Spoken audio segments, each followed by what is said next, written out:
Bonjour, donc moi je suis Denis Ayot, je suis postdoctorant en histoire de l'art et ingénieur de recherche contractuel dans le cadre du chantier scientifique de Notre-Dame de Paris,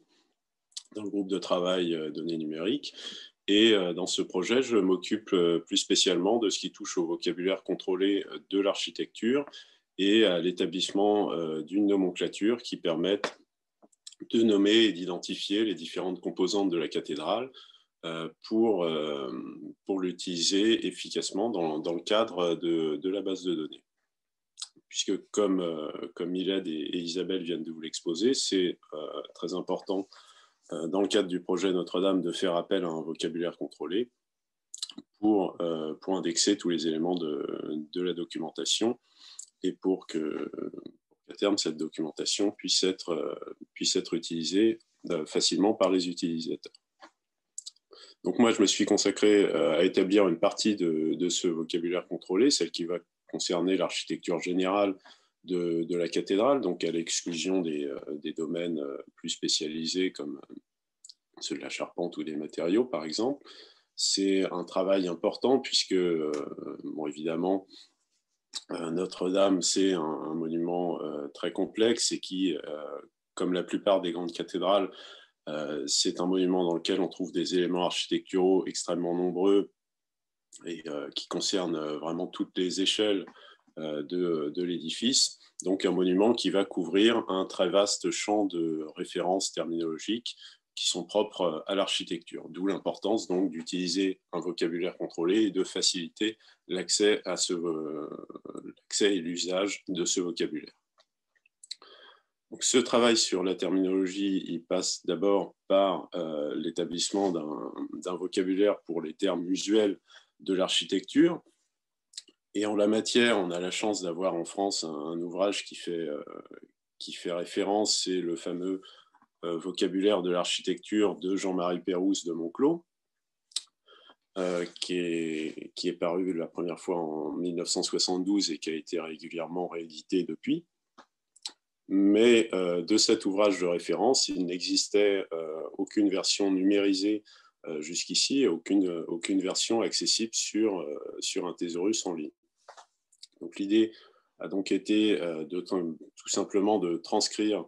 le Pérouse de Monclos pour l'intégrer sur la plateforme OpenTeso de façon à ce qu'il soit accessible non seulement sous une forme numérisée, mais surtout sous la forme d'une base de données qui permettent d'effectuer des recherches et qui permettent ensuite, en le liant la plateforme d'utiliser ces termes pour indexer la documentation. Donc, il ne s'agissait pas seulement de récupérer les définitions du Pérouse de Monclos. L'idée, c'était aussi de respecter l'architecture du livre, justement, qui a une logique d'organisation très poussée et qui est très utile à la compréhension du lecteur. Donc, on a voulu respecter ça et faire en sorte que ça se retrouve dans OpenTeso. Et heureusement, la logique de fonctionnement du livre correspond assez bien aux arborescences hiérarchisées qu'on peut établir sur OpenTeso. Donc c'est ce qu'on a fait finalement. On a transcrit le livre sous la forme d'une arborescence hiérarchisée. En ce qui me concerne, d'un point de vue concret, j'ai fait un travail très simple sur une feuille Excel. Et pour définir l'arborescence, et c'est Isabelle Cao qui s'est ensuite chargée d'intégrer cette arborescence sur OpenTeso, une arborescence assez importante, hein, puisque au final, elle comporte plus de 2000 entrées. Et l'avantage d'avoir entré le vocabulaire de Jean-Marie Pérouse de Monclos sur OpenTeso, c'est que, comme vous l'ont expliqué Milad et Isabelle, c'est qu'on peut envisager d'enrichir tout ça progressivement, que ce soit avec les nouvelles éditions du Pérouse de Monclos, mais aussi pour créer des passerelles vers d'autres thésauries, d'autres vocabulaires contrôlés. Alors l'autre partie du travail, ça a été d'établir une nomenclature qui permette de nommer facilement et rapidement chaque élément de la cathédrale pour que les groupes de travail puissent ensuite indexer facilement la documentation, en particulier les photographies qui sont extrêmement nombreuses, et pour qu'à terme, on puisse aussi effectuer des recherches facilement à partir de la nomenclature de ces différents éléments. Alors, pour établir cette nomenclature, mais on est parti tout simplement de la nomenclature qui avait déjà été établie par la maîtrise d'ouvrage, qui pouvait être utilisée comme une base commune pour tous. Cette nomenclature, elle était assez sommaire finalement, puisqu'elle concerne seulement les espaces et les supports, les principaux supports de la cathédrale, mais elle était très bien construite, puisque chaque élément était défini au sein de la cathédrale par une petite abréviation, par exemple CI pour collatéral intérieur, et par un nombre qui correspond à la travée dans lequel se trouve cet élément, ou à la file de support dans lequel se trouve cet élément.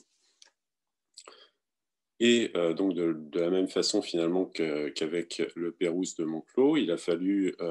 commencer par transformer cette nomenclature existante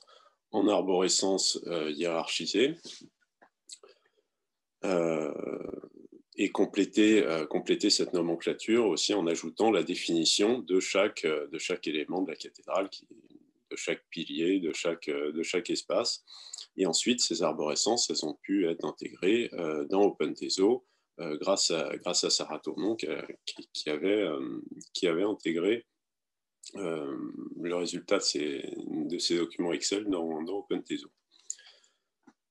Mais cette nomenclature, donc, de départ, elle ne définissait que les travées et les supports principaux, et on a pensé que c'était nécessaire pour répondre aux besoins des chercheurs et pour renseigner efficacement la documentation, d'aller plus loin dans la description. On a pensé qu'il fallait décrire en particulier, par exemple, les arcs doubleaux, les éléments de l'élévation, les baies, faisceaux de colonnettes, etc., de façon à toujours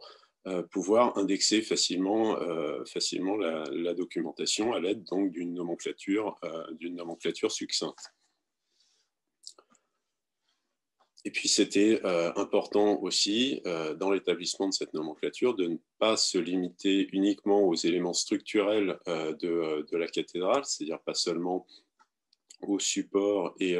aux espaces, mais de s'intéresser aussi aux élévations de la cathédrale, de façon à pouvoir nommer les différentes baies, les différents niveaux dans l'élévation, les murs lorsqu'il y en a, etc. Donc c'est ce qu'on a fait en respectant toujours la même logique que celle qui régissait la nomenclature de départ fournie par la maîtrise d'ouvrage, avec à chaque fois un numéro correspondant à la travée dans laquelle se trouve l'élément et une petite abréviation qui explicite en quelque sorte la nature de l'élément correspondant. Par exemple, DT pour doubleau transversal. Globalement, ça n'a pas posé de problème. C'était une logique qui fonctionnait très bien et qui a permis de décrire tous les éléments à l'intérieur de la cathédrale avec quelques centaines de références, un peu plus d'un millier même. Et cette nomenclature détaillée, elle a pu ensuite être intégrée, encore une fois, sur OpenTeso. Et puis, j'ai aussi, évidemment, pour avoir un document de travail facile à utiliser, je l'ai reporté sur les plans de la maîtrise d'ouvrage, tout simplement pour pouvoir retrouver d'un coup d'œil la nomenclature qui correspond, la référence qui correspond à chaque élément de l'architecture. Cette démarche pour l'établissement d'une nomenclature référencée, on peut évidemment la répéter. D'abord pour décrire les éléments visibles à l'extérieur de la cathédrale, hein, c'est un travail qui doit encore être mené. C'est aussi un travail qu'on peut évidemment approfondir, puisque dans la nomenclature qui a été mise en place pour l'instant, on n'entre pas dans un niveau de détail extrêmement poussé, mais dans le cas où des chercheurs travailleraient sur un élément précis de la cathédrale, par exemple un faisceau de colonnettes ou un pilier fasciculé, on peut envisager d'établir une nomenclature qui permette de nommer chaque colonnette, chaque élément du pilier qui serait étudié, ou de la même façon, si on désire travailler sur un arc doubleau et il y a certains membres des groupes de travail qui sont en train de travailler sur ces éléments, c'est très facile de compléter la nomenclature pour donner une référence à chacun des claveaux, chacun des éléments qui composent cet arc doubleau. C'est bien sûr un processus qu'on peut répéter dans d'autres contextes, hein, par exemple pour l'étude de la charpente, où l'établissement d'une nomenclature permettrait aussi de la même façon de nommer les différents éléments qui composent les fermes de la charpente. Donc l'intérêt de cette nomenclature, c'est donc encore une fois de pouvoir indexer facilement à l'aide d'une référence abrégée tous les éléments de la documentation et ensuite à terme d'effectuer des recherches dans la documentation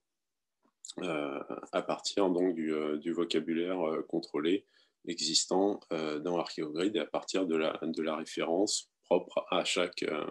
élément. Et enfin, l'objectif aussi à terme, c'est de pouvoir utiliser cette nomenclature dans le viewer 3D qui a été développé par le groupe de travail numérique. C'est-à-dire qu'on va définir dans ce viewer 3D, dans ce nuage de points qui a été obtenu par des relevés au scanner laser, un volume correspondant à chaque élément architectural. Là, par exemple, c'est un exemple dans lequel j'ai défini un volume qui correspond à un des piliers de la croisée du transept et un petit peu élargi de façon à être plus visible. Et l'objectif, c'est d'avoir accès à partir de ces volumes qu'on va définir dans le viewer 3D aux éléments de documentation associés qui concernent cet élément. Ça, c'est ce que va vous expliquer Violette Abergel, qui a développé le viewer 3D.